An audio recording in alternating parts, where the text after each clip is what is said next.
लेकिन आज जब मैं उस जगह से बोल रहा हूं जहां आतंक के आकाओं को मेरी आवाज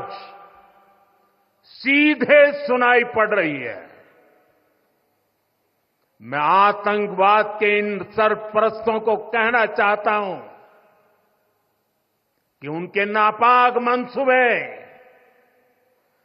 कभी कामयाब नहीं होंगे।